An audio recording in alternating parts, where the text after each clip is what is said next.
এখন আমরা তো জানলাম, এখন শিয়ারা এই চারজনকে কিভাবে দেখে, এই চারজনের ব্যাপারে শিয়াদের দৃষ্টিভঙ্গিটা কি, তাদের ধারণা কি, এটা আমরা জানবো ইনশাআল্লাহ, তাই না?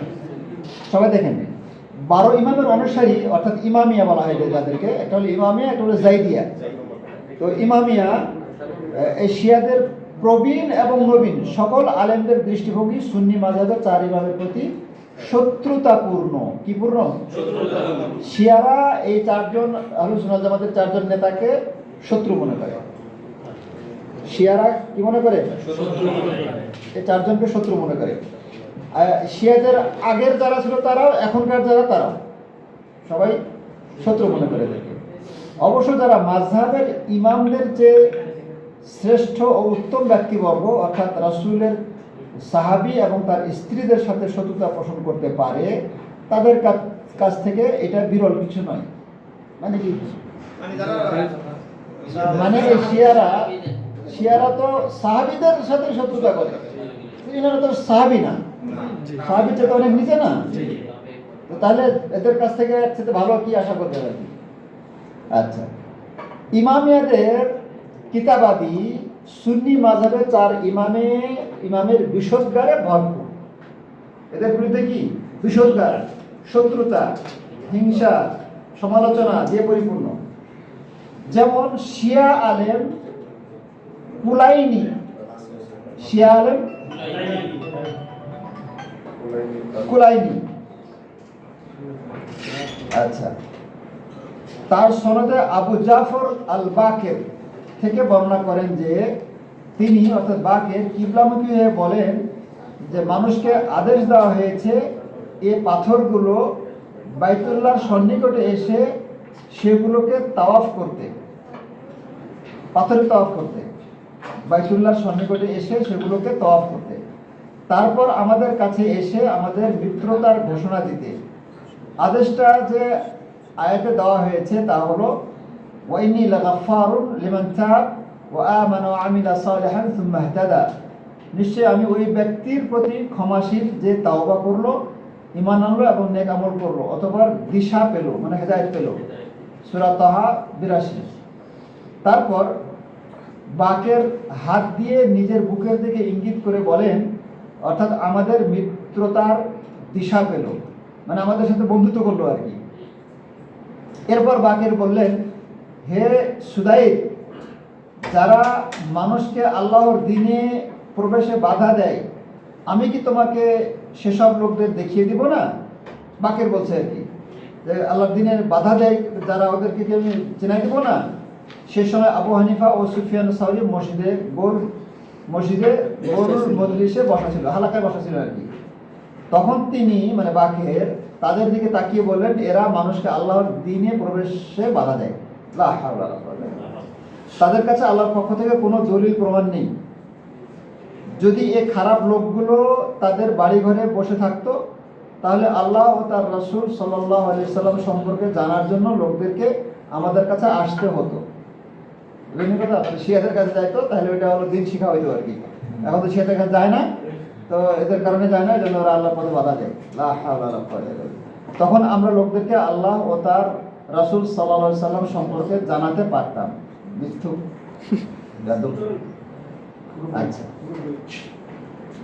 আওয়ালি নামে শিয়াদের অন্য এক আলেম বলেন, পরিচ্ছেদ, হ্যাঁ, তাদের অর্থাৎ সুন্নিদের 4 ইমাম ও সকল বেদাতি আলেম এবং তাদের উদ্ভাবিত বিদাতের সংক্ষিপ্ত বিবরণ শুরু করলো আর কি। হ্যাঁ, পরিচ্ছেদ দিল। তারপরে বিশেষত আবু হানিফা, যার মাঝে সামান্যতম আল্লাহর ভয়ও নাই, সে নিকৃষ্টতম বিদাতের উদ্ভাবক। কাজী ইয়াজ তার 3 গ্রন্থে উল্লেখ করেন যে ইমামিয়াদের অনুসারী এক ব্যক্তি, এটা কোনজন দেখিয়ে দেয়, মালিককে জিজ্ঞেস করে, আল্লাহ রাসূল সাল্লাল্লাহু আলাইহি সাল্লামের পর সবচেয়ে উত্তম লোক কে? মালিক রাহিমাহুল্লাহ বললেন যে আবু বকর রাদিয়াল্লাহু আনহু। সে বলল, তারপর কে? তিনি বললেন যে ওমর রাদিয়াল্লাহু আনহু। সে বলল, মানে যে কাজী ইয়াজ, হ্যাঁ, মনে হচ্ছে শিয়ার মতো আর কি। তারপর কে? তিনি বলেন অন্যায়ভাবে নিহত খলিফা উসমান রাদিয়াল্লাহু আনহু। তখন এই রাফেজি, এই রাফেজি লোকটি মালিক রাহিমাহুল্লাহকে লক্ষ্য করে বলল, আল্লাহ শপথ, আমি কখনো তোমার সাথে বসবো না। এবার বসা লাগবে না। ছয়টা হলো এই, এটা কোন বইয়ে আছে, তাদের কোন বইয়ে আছে, নিচে নিচে গেলে পাওয়া যাবে, একদম নিচে পাদটিকা বলে আর কি। তদ্রূপ ইমামদের প্রতি তাদের শত্রুতার আরো নমুনা দেখা যায় তাদের জন্য কবির কবিতাতে। সে তার কবিতায় কিছু পংক্তি নিম্নরূপ: যদি তুমি নিজের জন্য সন্তোষজনক কোনো মাযহাব পেতে চাও যা তোমাকে হাসরের দিনে জাহান্নামের শাস্তি থেকে মুক্তি দেবে, তাহলে শাফি, মালিক, আহমদ, নুমান অথবা কাব আহবারের মাযহাব পরিত্যাগ করো এবং এমন লোকদের সাথে সখ্যতা গড়ে তোলো যাদের হাদিস আমাদের নানা জিব্রাইলের মাধ্যমে বারি তাআলার কাছ থেকে বর্ণনা করেছেন। কার সাথে কি? আচ্ছা, শিয়া ইমাম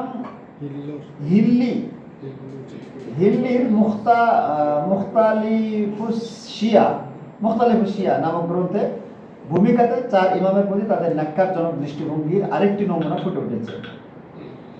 লোকেরা বলল, তুমি কোন কারণে তোমার জুতা সাথে নিয়ে এলে? লোকেরা তাকে বলল যে তুমি জুতা নিয়ে আসলে কেন? এটাকে বুদ্ধিমান তো দূরের কথা, কোনো মানুষের কাজ হতে পারে না। সে বলল, আমি আশঙ্কা করেছি কোন হানাফি আমার জুতাটা চুরি করে নিয়ে যাবে, যেভাবে আবু হানিফা রাসূলুল্লাহ সাল্লাল্লাহু আলাইহি ওয়াসাল্লামের জুতা চুরি করেছিল। চিৎকার দিয়ে উঠলো, হ্যাঁ, এ কি বলছে? কখনো নয়। রাসূলের যুগে কি আবু হানিফা ছিল? তার তো জন্ম হয়েছে রাসূল সাল্লাল্লাহু আলাইহি ওয়াসাল্লামের ওফাতের 100 বছর পর প্রায়। তখন সে বলল, ও না, ভুল হয়েছে, সে লোকটা ছিল শাফি।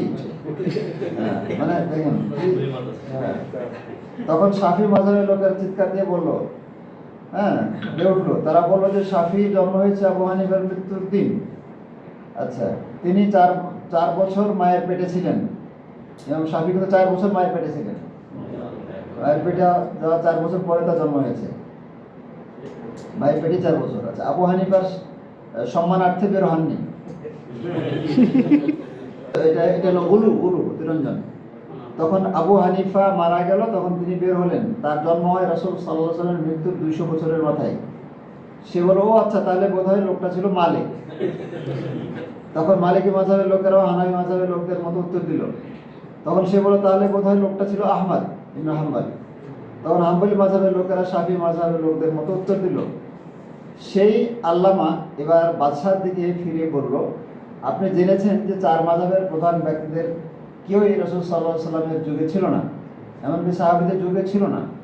এটা তাদের অর্থাৎ সুন্নিদের একটা বেদাত, যে তারা তাদের মুজতাহিদ আলেমদের মধ্য থেকে শুধু এই 4 জনকে বেছে নিয়েছে।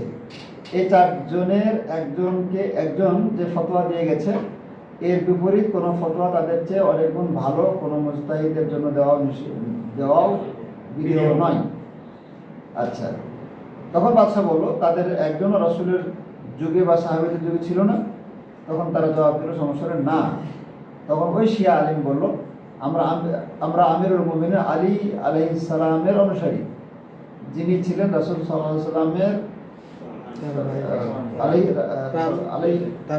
আলাইহি ওয়াসাল্লাম প্রাণ, তার ভাই, তার চাচার ছেলে এবং তার প্রতিনিধি।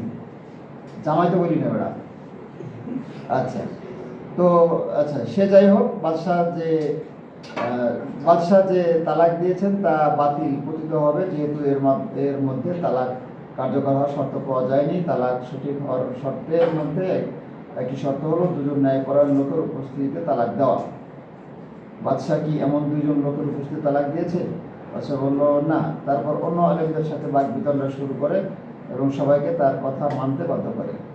যাই হোক, এখানে এই ইমামদের বিরুদ্ধে এইভাবে কি করলো, তাদেরকে। এখন দেখেন, 4 জন ইমাম, এখানে একটা কথা বোঝার আছে, সেটা হলো যে 4 জন ইমাম তারা হকপন্থী, যদিও রাসূল সাল্লাল্লাহু আলাইহি ওয়াসাল্লামের যুগে তারা ছিলেন না। তো এখন তাদেরকে মানা ভুল কখন হবে? যখন কোরআন তাদের ফতোয়া কোরআন সুন্নাহর সাথে সাংঘর্ষিক হবে। তারপরও যদি কেউ বলে যে না, উনি যেহেতু বলে গেছেন আমরা ওইটাই নিব, না কোরআন সুন্নাহ বাদ দিয়ে দেবো, যদি বাদ দিয়ে যদি নেয় তাহলে ভুল হবে না? এটাই হলো বিষয়। চারজন ইমাম আল্লাহ রাসূল সাল্লামের জমানায় ছিল না, তারা কখনো নবীর পদমর্যাদা হতে পারে না। তো তাদেরকে আলেম হিসেবে, মুজতাহিদ গবেষক হিসেবে আমরা গ্রহণ করব, অর্থাৎ কোনো একটা মাসআলায় ব্যাখ্যা বিশ্লেষণ ফতোয়া তাদের কাছ থেকে নিব, কিন্তু দলিলটা দেখতে হবে, দলিল দেখতে হবে, দলিল কোনটা বক্তব্য দলিলের কাছাকাছি। শাফি মাযহাবে বলছে যে অজু করার পরে কেউ যদি তার মেয়ে বাচ্চাকে কোলে নেয় তাতে তার অজু চলে যাবে, বা মাকে স্ত্রীকে ছোঁয়া লাগলে কি অজু চলে যাবে। হানাফি মাযহাব বা অন্য মাযহাবে বলছে না, যাবে না। তো এখন যার মতো ইমাম ভাগ করে নিলে হবে না। হ্যাঁ, কি করতে হবে? দলিলে কোনটা কাছাকাছি, হ্যাঁ সেটা। তো হাদিসে দেখা যায় যে রাসূল সাল্লাল্লাহু আলাইহি ওয়াসাল্লাম ওযু করার পর তার কোনো স্ত্রীকে চুম্বন করে তিনি তারপরে নামাজে গিয়েছেন এবং আর নতুন করে আর ওযু করেননি। তাইলে হাদিসে কি বোঝা গেল? যে নারী স্পর্শ করা এটা মানে ওযু ভঙ্গের কারণ নয়। তো এখন কেউ যদি বলে যে না, যেহেতু বলে গেছে ইমাম শাফি রাহিমাহুল্লাহ, যেহেতু বলে গেছে আমরা ওইটাই মানব, তাহলে তখন এই কথাটা আসবে যে তারা তো নবী রাসূল না, নবী রাসূল যুগে তারা তো ছিলেন না, তাদের কথা কিভাবে দলিল হতে পারে?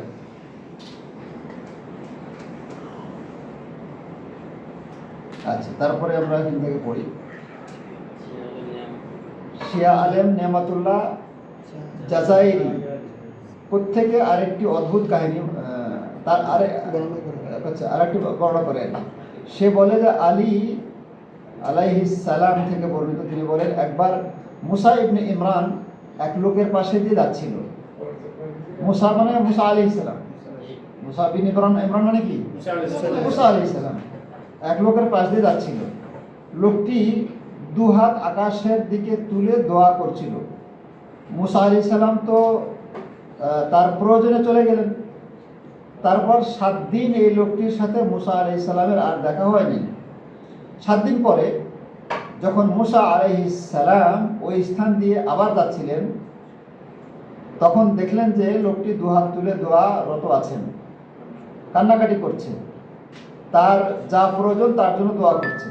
তখন আল্লাহ তাআলা মুসার কাছে ওহী পাঠালেন, হে মুসা, এই লোকটি যদি দোয়া করতে করতে তার জিহ্বা ছিঁড়ে পড়ে যায়, তবুও আমি তার দোয়া কবুল করব না, যতক্ষণ পর্যন্ত না সে ওই দরজা দিয়ে না আসে যে দরজা দিয়ে আমি তাকে আসার নির্দেশ দিয়েছি।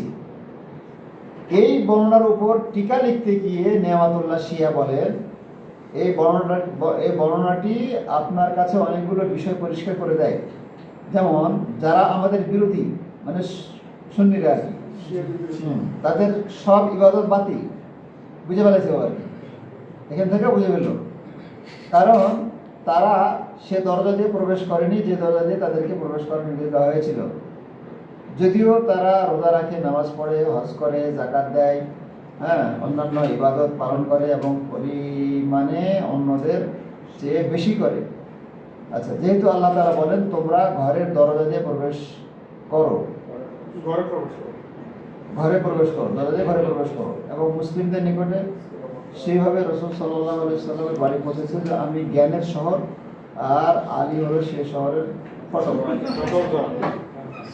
তারা সুন্নিরা আর কি, যার মাযহাবকে তাদের মাঝে ও তাদের রবের মাঝে মধ্যম হিসেবে গ্রহণ করেছে। কেউ কেউ করছে হয়তো, কিন্তু সবাই আমরা করিনি। আচ্ছা, এবং যাবতীয় বিধিবিধান এসব মাযহাবের কাছ থেকে গ্রহণ করেছে। আমরা কোরআন শোনা থেকে নেই, দলিল নেই। শিয়া আলেম আলী আল আমেলি আল বায়াজি তার সিরাতুল মুস্তাকিম ইলা মুস্তাহিক্কিত তাকদীম গ্রন্থে একটা অধ্যায়ের শিরোনাম দেন এভাবে, অধ্যায় 4 ইমামের প্রত্যেকের অসংখ্য মাসআলার সিদ্ধান্ত ভুল। এই অধ্যায়ে অনেকগুলো পরিচ্ছেদ রয়েছে। প্রথম পরিচ্ছেদ যে সকল মাসআলায় তারা সকলে একমত হয়েছে। দ্বিতীয় পরিচ্ছেদ যে সকল মাসআলা তারা মতপার্থক্য করেছে। তৃতীয় পরিচ্ছেদ যে সকল মানহানিকর মতামতকে তাদের বলে উল্লেখ করা হয়। চতুর্থ পরিচ্ছেদ বুখারী সম্পর্কে। পঞ্চম পরিচ্ছেদ ইমাম বুখারী ও মুসলিম যে সকল হাদিসকে অস্বীকার করেছেন। তারপর উক্ত লেখক বলেন, এ পর্যায়ে আমরা বলবো, প্রথম এই চার ইমাম সাহাবী নন এবং তারা তাবেঈ।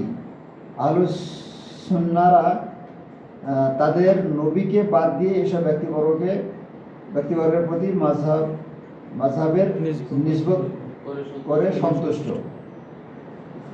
আহলুস সুন্নাহরা তাদের নবীকে বাদ দিয়ে এসব ব্যক্তিবর্গের প্রতি কিছু কিছু মাযহাবী ভাইয়েরা এটা করে, মানে নবীর কথা মুখে নেয় না। হ্যাঁ, মাযহাবে আছে, মাযহাব করতে করতে খানা উঠে যায়। মুরব্বীরা বলেছে বা মাযহাবে আছে, আমাদের মাযহাবে এটা আছে, এটা আপত্তিকর। আচ্ছা, এটা আমরা করি না আলহামদুলিল্লাহ। এসব ব্যক্তিরা যারা একে অপরকে ভ্রান্ত বলে আখ্যায়িত করে, এমনকি একে অপরকে লানত পর্যন্ত করে থাকে, তাদের প্রতি মাযহাবের নিসবত না করে নবীর প্রতি মাযহাবের নিসবত করা আবশ্যকীয় ব্যাপার ছিল। আর এটা করলে নবীকে যথাযথ মর্যাদা দেওয়া হতো, তার সম্মান রক্ষা করা হতো। কারণ সুন্নিরাই তো বলে যে আজ আমি তোমাদের জন্য ধর্মকে পরিপূর্ণ করে দিলাম। যেটা সুন্নিরা বলে, এটা তো আয়াত। এই আয়াতের মাধ্যমে তাদের নবীর জীবদ্দশায় তাদের ধর্মপূর্ণতা পেয়েছে। মানে ওরা এটাও মানে না, ধর্মপূর্ণ হয়েছে এটাও মানে না। এই চার ইমামের মতো পার্থক্য যদি দলিলের বিভিন্নতার কারণে হয়ে থাকে, তবে তারা যাদেরকে নির্ভরযোগ্য মনে করে সেসব আলেমরাই তাদেরকে ফাসিক ও পথভ্রষ্ট বলে সাক্ষী দিয়েছে। আচ্ছা, তার মানে এরা মত পার্থক্য করছে, তাহলে কেউ ঠিক কেউ ভুল, ফাসিকিত হইল আর কি। আর যদি বলা হয় যে কোনো প্রকার উপলক্ষ ছাড়াই তারা এই ধরনের মত পার্থক্য লিপ্ত হয়েছে, তাহলে তাদেরকে কীভাবে অনুসরণ করা হবে? যারা তাদের রবের বিধানকে ত্রুটিপূর্ণ মনে করে। তার মানে কেউ যদি বলে যে না, এরা আসলে মানে দলের মতো আর কি, নিজে নিজে দলকে মানে বড় করে ধরে রাখছে শক্ত করে, আমি যেটা বলছি আমারটাই ঠিক, অন্যরা সব বাতিল, ইজতিহাদি বিষয় না। তো তাহলে তো মানে এরা কি করলো? রবকেই ভুল ধরলো আর কি, রবেরই ভুল ধরলো, ত্রুটিপূর্ণ মনে করলো। ওদেরকে অনুসরণ করা কি? আর যদি বলা হয় যে যুগের প্রয়োজনের তাগিদে তারা এ ধরনের মত পার্থক্য করেছেন, তাহলে তো তারা তাদের নবীর বেইজ্জত করলো, যেহেতু তাদের নবীর জামানায় যা ছিল না তা তারা প্রবর্তন করেছে। যদি বলে যে না, এখন এই যুগের দরকার, তাহলে বোঝা গেল যে হাদিস অসম্পূর্ণ, হাদিসে তাহলে দেওয়া নাই, তোমরা নিজেরা বানাই দিছো। আর যদি বলা হয় যে তারা মনে করে যে শরীয়তের বিধিবিধান তাদের নবীর চেয়ে তারা ভালো জানে, তাই তাদের নবী যা করতে পারেনি তারা তা করতে পারছে, তাহলে তো বলতে হবে যে তাদের মতিভ্রম ঘটেছে। শুধু তারা নয়, তাদের অগ্রজরাও পথভ্রষ্ট ছিল, আগে যারা ছিল তারাও পথভ্রষ্ট। শিয়া আলেম মোহাম্মদ রেজাই বলেন যে যদি ইসলামের দাবিদার এবং সুন্নার দাবিদাররা ইসলাম এবং সুন্নার দাবিদাররা আহলে বাইত আলাইহিস সালামকে ভালোবাসতো, তাহলে তারা তাদের অনুসরণ করতো এবং আবু হানিফা, শাফি, মালিক, আহমদ বিন হাম্বলের ন্যায় পথভ্রষ্ট লোকদের কাছ থেকে তাদের ধর্মীয় বিধিবিধান গ্রহণ করতো না। মানে আহলে সুন্নাহ যারা নিজেদেরকে বলে, আহলে সুন্নাহ যারা বলে, তারা আহলে বাইতের অনুসরণ না করে চার ইমামের অনুসরণ করে, ফতোয়া অনুসরণ করে না। আচ্ছা, তো তাহলে এটা হলো, বলছে যে দেখো কত বোকা, কত বাতিল আর কি এরা। আচ্ছা, যাদের একজনও আল্লাহ রাসূল সাল্লাল্লাহু আলাইহি সাল্লাম দেখেনি এবং তার কাছ থেকে একটা হাদিস বর্ণনা করেনি, আর তাহলে আহলে বাইত আলাইহিমুস সালামকে ভালোবাসা মানে রাসূল সাল্লাল্লাহু আলাইহি সাল্লামের প্রতি প্রতিদান দেওয়া। তো আহলে বাইতকে তো ভালোবাসতে হবে, যতক্ষণ তারা কোরআন এবং সহিহ সুন্নাহর উপরে থাকবে, ততক্ষণ পর্যন্ত তাদেরকে অবশ্যই ভালোবাসতে হবে, সম্মান করতে হবে। তো হক আহলে বাইতের মধ্যে সীমাবদ্ধ নয়, হক অন্য যে কোনো আলেম ওলামা ইজতিহাদ করেও হক অর্জন করতে পারে। সব যুগে একদল হকের উপরে থাকবে, সব যুগেই। আল্লাহ তাআলা বলেন, হে রাসূল আপনি বলুন আমি তোমাদের কাছে কোনো প্রতিদান চাই না, শুধু চাই আমার নিকট আত্মীয়দের প্রতি সৌহার্দ্য। সূরা শুরা 23 নম্বর আয়াত। আচ্ছা, আয়াতটা একটু বাইর করে দেখি কেউ। সূরা শুরা 23। ذلك الذي يبشر الله عباده الذين آمنوا وعملوا الصالحات قل لا أسألكم عليه أجرا إلا المودة في القربى ومن يقترف حسنة نزد له فيها حسنا إن الله غفور شكور। এটিটা যার সংবাদ আল্লাহ তার সেই বান্দাদের দেন যারা ঈমান এনেছে এবং সৎ কাজ করেছে। হে নবী আপনি বলুন আমি তার বিনিময়ে, মানে যে তাবলীগের বিনিময়ে, দাওয়াতের বিনিময়ে তোমাদের কাছে কোনো প্রতিদান চাই না, তবে আত্মীয়তার সৌহার্দ্য ছাড়া, আত্মীয়তার সম্পর্ক এটা চাই। আর যে কেউ উত্তম কাজ করবে আমি তার জন্য তাতে কল্যাণ বাড়িয়ে দেব। আল্লাহর কথা আল্লাহ বলছেন আর কি, নিশ্চয়ই আল্লাহ অত্যন্ত ক্ষমাশীল গুণগ্রাহী। আচ্ছা,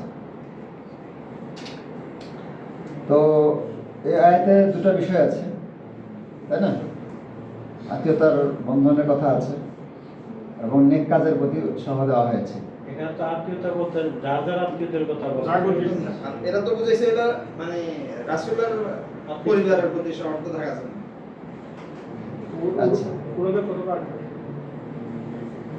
আত্মীয়তার সৌহার্দ্য, আত্মীয়তার সৌহার্দ্য রাসূল সাল্লাল্লাহু আলাইহি ওয়াসাল্লামের একার না, মানে আত্মীয়তা সবার প্রত্যেকের যেন রেহেম বা নিকট আত্মীয়তার সম্পর্কটা যেন মূল্যায়ন করা হয়। ঠিক আছে, এখানে তো বলা হয়েছে শুধু রাসূল সাল্লাল্লাহু আলাইহি ওয়াসাল্লামের আত্মীয়দের প্রতি। এরা বুঝছে আর কি, এটাই হলো বিভ্রান্তি। তার সাথে কি নিজে তার সাথে করতেছে আমার নিকট আত্মীয়, এটা তো নাই করা নেই, আমার তো নাই। নিকট আত্মীয়দের প্রতি সৌহার্দ্য এটাকে বানাইছে আমার। আচ্ছা, আর আহলে বাইতকে ভালোবাসার লক্ষণ হলো কথা ও কাজ তাদেরকে অনুসরণ করা। ঠিক আছে, যখন তারা হকের উপরে থাকবে তখন তাদেরকে সম্মান করা, তাদেরকে ভালোবাসা, তাদের জন্য দোয়া করা এবং তাদের ভালো ব্যাখ্যাগুলো, হ্যাঁ সুন্নাহভিত্তিক ব্যাখ্যাগুলো গ্রহণ করা, ফতোয়াগুলো গ্রহণ করা, এটা ঠিক আছে। কিন্তু এদের দাবি হলো কথা সত্য মতলব খারাপ। এদের কথা হলো যে আহলে বাইত হলো রাসূলের সাথে সম্পর্ক, আর এই চারজন ইমাম তো রাসূলের কেউ না, রাসূলের অনেক পরে আসে, তাই না? এদেরকে কেন মানতে হবে? তো কেন মানতে হবে? তাদের কথা তো অন্ধভাবে মানলে তো হবে না, কিন্তু তাদের বক্তব্য যদি হকের সাথে মিলে তাহলে অসুবিধা নেই, তাদের কথা মানতে কোনো অসুবিধা নেই। আর আহলে বাইতকে ভালোবাসার লক্ষণ হলো কথা ও কাজে তাদেরকে অনুসরণ করা। কারণ আল্লাহ তাআলা বলেন, যদি তোমরা আল্লাহকে ভালোবাসো তাহলে আমার অনুসরণ করো। কুল ইন কুনতুম তুহিব্বুনাল্লাহ, কার সাথে কি দেখছেন? আল্লাহ তোমাদেরকে ভালোবাসবেন, আমি তোমাদের পাপ রাশি ক্ষমা করে দিবেন, সূরা আল ইমরান 21। এবং তাদের নানার হাদিস তাদের কাছ থেকে গ্রহণ করা। যেহেতু ঘরের লোক ঘর সম্পর্কে বেশি জানে, তাদের নানা রাসূল সাল্লাল্লাহু আলাইহি ওয়াসাল্লাম, যেহেতু ঘরের লোক ঘর সম্পর্কে জানে, চার মাযহাবের ইমামরা তাদের প্রতি শত্রুতা পোষণ করে, মিথ্যা কথা। তা না হলে তাদের এই মেকি ভালোবাসার আর কি আলামত আছে?